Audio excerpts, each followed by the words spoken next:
क्या मैं बनी इसराइल हो गया हूं? मेरी बचपन की आदत है, मैं सहनी तनाव या टेंशन में किसी पार्क में चला जाता हूं, एक दो चक्कर लगाता हूं और फिर किसी बेंच पर चुपचाप बैठ जाता हूं। वो बेंच मेरी सारी टेंशन, मेरी सारी चुप परेशानी चूस लेता है और मैं एक बार फिर अताजा दम होकर घर वापस आ जाता हूं। मैं उस दिन भी शदीद टेंशन में था। मैंने पार्क का चक्कर लगाया और सिर झुकाकर बेंच पर बैठ गया। थोड़ी देर बाद एक नीम ख्वांदा पश्तून किसी तरफ से आया और बेंच पर मेरे साथ बैठ गया। उसे शायद बड़बड़ाने की आदत थी या फिर वो खामोश नहीं बैठ सकता था। चनांचा उसने मुझे बार बार मतवज्जा करना शुरू कर दिया। वो कभी आटे की महंगाई का जिक्र करता था, कभी ट्रांसपोर्ट के उकरायों का रोना रौता था और कभी लोगों के अगैर इस्लामी लिबास पर तबस्सुरे करता था। मैं थोड़ी देर उसकी लग़वियात सुनता रहा, लेकिन जब बात हद से निकल गई तो मैंने जेब से कुछ नोट निकाले और उसके हाथ पर रख दिए। उसने हैरत से नोटों को देखता रहा और फिर मुस्कुराते हुए नोट वापस मेरे हाथ पर रखते हुए बोला, आप दूसरों को भिखारी क्यों समझते हैं? आप लोगों का ख्याल होता है, आपके साथ अगर कोई गरीब शख्स बात कर रहा है तो उसका सिर्फ एक ही मकसद है, वो आपसे मदद लेना चाहता है। बाबू साहब, मुझ पर यह ताली शानाह का बड़ा करम है। चौकीदारी करता हूं, रोटी पानी मालिक करीम दे देता है और मैंने बस आपको परेशान देखकर आपके पास बैठ गया था। मेरा वालिद कहता था, परेशान आदमी को हौसला देना बहुत बड़ी नेकी होती है। इसी वजह से मैं जहां किसी को परेशान देखता हूं तो मैं उसके पास बैठ जाता हूं। मगर आपने मुझे अब भिखारी समझ लिया। मेरी ने शर्मसार होते हुए उनसे माफी मांगी। वो हंसा और दाढ़ी खुजाते खुजाते मुझसे पूछा, क्या तुम्हारे पास गाड़ी है? मैंने चंद लम्हों तक उस सवाल पर गौर किया और फिर जवाब दिया, हाँ, 3-4 हैं। वो बोला, तुमको पता है आजकल पेट्रोल की क्या कीमत है? मैंने हंसकर जवाब दिया, मुझे नहीं पता, एक ड्राइवर पेट्रोल डलवाता है। उसने और कहकहे लगाकर कहा, और तुम फिर भी परेशान बैठे हो? मैंने हैरत से जवाब दिया, गाड़ी का हिपरेशानी के साथ किया ताल्लुकी बनता है खां। वो संजीदा होकर बोला, एक बड़ा गहरा ताल्लुक है। क्या मकान तुम्हारा अपना है? मैंने जवाब दिया, हाँ मेरा अपना है, बल्कि 2-3 हैं।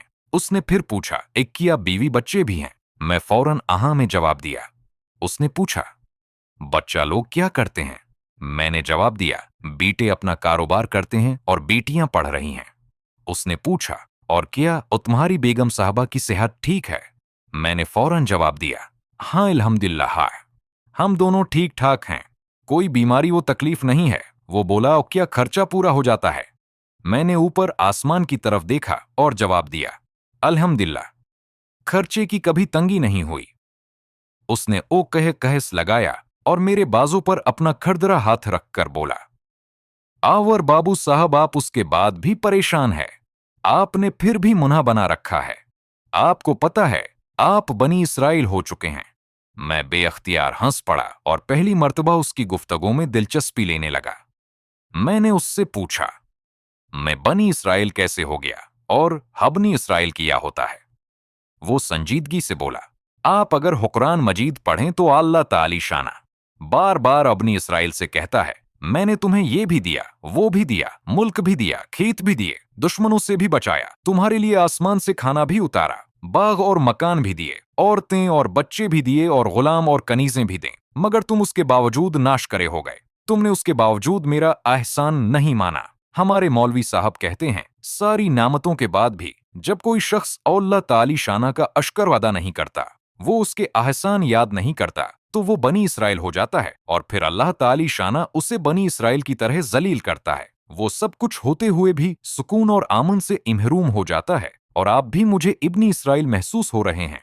आपके पास अल्लाह ताली शाना की दी हुई इतमाम नामतें मौजूद हैं, मगर आप उनके बावजूद बीच पर आदास बैठे हैं। मुझे आप पर अतर्स आ रहा है। अब मुझे झटका सा लगा और मैं हुशरमंदगी और खौफों से उसकी तरफ देखने लगा। मैं अपने आप को पढ़ा लिखा और तजर्बाकार समझता था। बचपन से इस्लामी किताबें भी पढ़ रहा हूँ और इल्मा की सोहबत से भी लुत्फ अंदोज होता रहता हूँ। लेकिन आप यकीन करें, बनी इसराइल की ये थ्योरी मेरे लिए बिल्कुल नई थी। मैंने कुरान मजीद में जब भी बनी इसराइल के अल्फाज पढ़े, मुझे महसूस हुआ अल्लाह ताली शाना व तनाशकरे और अनाफिरमान यहूदियों से मुखातब है। ये उन्हें अपने एहसानात याद करा रहा है। लेकिन क्या मुताली शाना की नजर में हर एहसान फरामोश बनी इसराइल हो सकता है? और क्या अल्लाह ताली शाना उसके साथ वही सलूक करता है जो उसने बनी इसराइल के साथ वादी सीना और इसराइल में किया था? ये बात मेरे लिए नई थी। मैं अपनी जगह से उठा, इस अनपढ़ पश्तून के हाथ को हिबूसा दिया और पार्क से चुपचाप बाहर आ गया। मैं पूरे रास्ते ताली शाना की एक एक नेमत याद करता रहा, उसका शुक्र अदा करता रहा और अपनी आस्तीनों से अपने आंसू साफ करता रहा।